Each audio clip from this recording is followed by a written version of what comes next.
All right, this week we have a second Torah portion because this is the week before the beginning of the month of Nisan.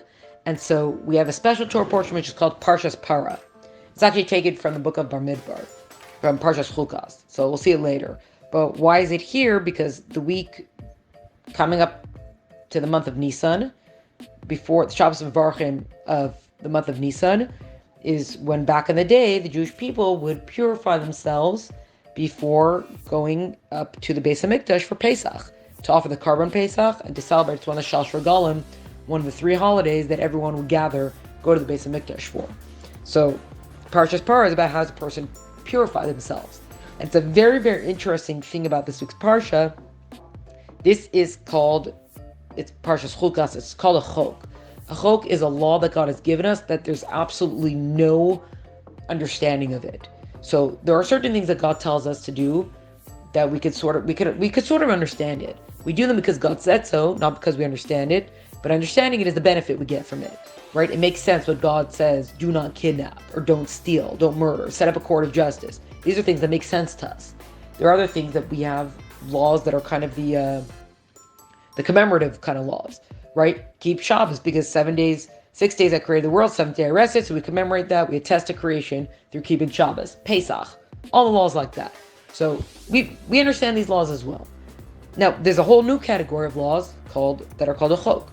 We cannot understand them. We have no idea what God would say them. Sometimes we try to come up with explanation or understanding, or we have deeper ideas behind it, but we really don't fully understand them. They're very hard to wrap our minds around. And if God hadn't told them to us, we would not have come up with them on our own, versus the other kind of mitzvot that we have. One of them is actually, we mentioned it before, shatnez, the mixture of wool and linen together. So sure, we could give explanations of wool and linen and this, what they represent, but at the end of the day, why doesn't God want wool and linen mixed together? Because he said so. Not really something that human comprehension, no one would have really thought of that on their own. Like, oh, we can serve God, we're gonna not wear wool and linen together. Anyways, so this is one of them. This Parshas Parah is one of the ones, and you'll see within the process of it, the part of the Parsha, it's about 22 verses that it takes from here, and the process of it, a lot of it does not make sense about what occurs. So here it goes. You have to take, this is the whole thing about the red heifer. Okay, you got to take a red, unblemished cow. A lot of rules for what red. It has to be very specific. No yoke that can ever be upon it. Tradition says that there were going to be 10 altogether, and we've had 9 so far. On the 10th, that's Mashiach's coming. Now it says, give it to Elazar, because as the Torah said, that's Elazar was the Kohen then, who was going to take over as the next Kohen Gadol after Aaron. Of course, this would, in the later years, it would be whatever the Kohen would be designated for this. You got to give it to Elazar. Elazar's going to take it outside the camp. Someone is going to shecht it in front of him, okay? Then Elazar is going to take some of the blood with his fingers. He's going to face the entrance to the Mishkan, and he's going to sprinkle blood toward the Mishkan 7 times. So he's not directly standing in front of it because he's outside all the camps, right? He's totally outside of things, but he's facing that direction. That's what he's going to do.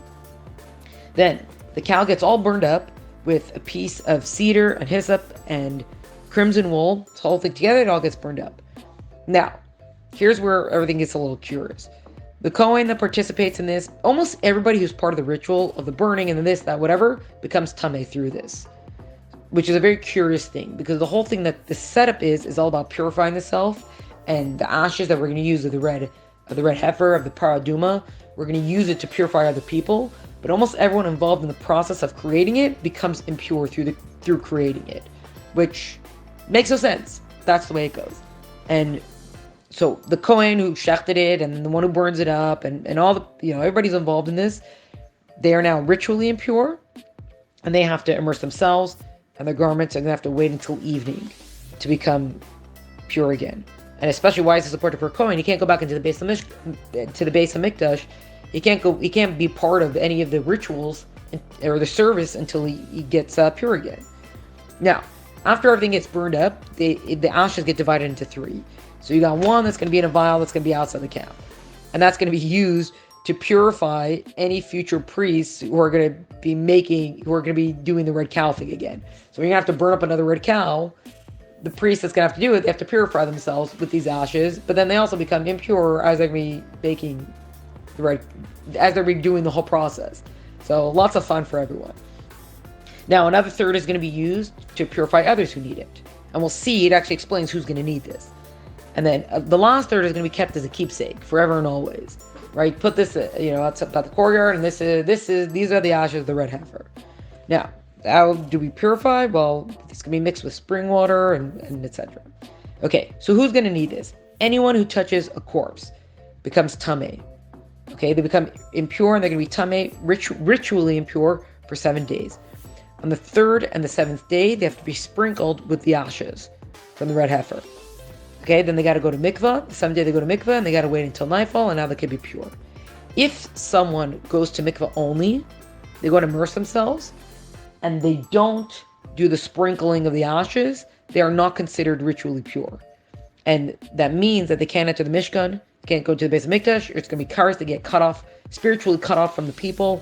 Some people die young, whatever, a bad punishment that could occur, right? Unless someone then offers the right kind of sacrifice for it, whole other thing. Now, if a person dies in a tent, whatever's in there, whoever's in there with him, and whatever else is in there with him, also becomes impure. And that's going to be impure for 7 days. If there's an open earthenware jar, right, back to our earthenware vessels, especially if there's no seal around it, it becomes impure. If there's meta vessels, whether or not they're closed, they become impure. Interestingly, stone vessels do not become impure. They cannot contract impurity, whatever reason. Now, if a corpse dies, if a person dies in an open field, it's not like, the entire open field is now tameh. It's not ritually impure. There's only specifically, in a tent, it should be in a house, or anything like that, anything that's around it become impure. Now again, sort of what we said for Parsha Shmini, the way things work today is a little bit different. Not because these have become invalid, but we don't have the ashes. The way impurities worked a little bit differently because we're less spiritually sensitive than they were then. So it works out a little bit differently. But this is what's written in the Torah. This is the way it goes. Now, so if someone dies in an open field, then only someone who comes in contact with the corpse, or it's a corpse, or come in contact with a coffin or grave, becomes impure, and that would be impure for 7 days. Today, someone goes to a cemetery, right? That's kind of come in contact with a grave, so they wash negavaso afterwards. If there's not 7 days of impurity, then you got to go to mikvah. Okay, so it's a little bit, it's, like we said, it's a little bit different. Now, the ashes of the red cow, the red heifer. Okay, they're in a vessel. You got to mix them up. You got to put them in a vessel, and you mix it up with spring water. Okay, then you take a hyssop branch, and you're gonna dip it in, and then you're gonna sprinkle basically whatever needs to be sprinkled. So if it's a person, they get sprinkled with this ash water mix, or if it's whatever's in the tent, got to be sprinkled with it. You got to go sprinkle with it. So that's how you take care of it, right? So again, the person, the 3rd and the 7th day, they're gonna immerse themselves, and they got to immerse their clothes, and then tar. Everything's gonna become tar, and it becomes pure again in the evening time. Now, fun stuff.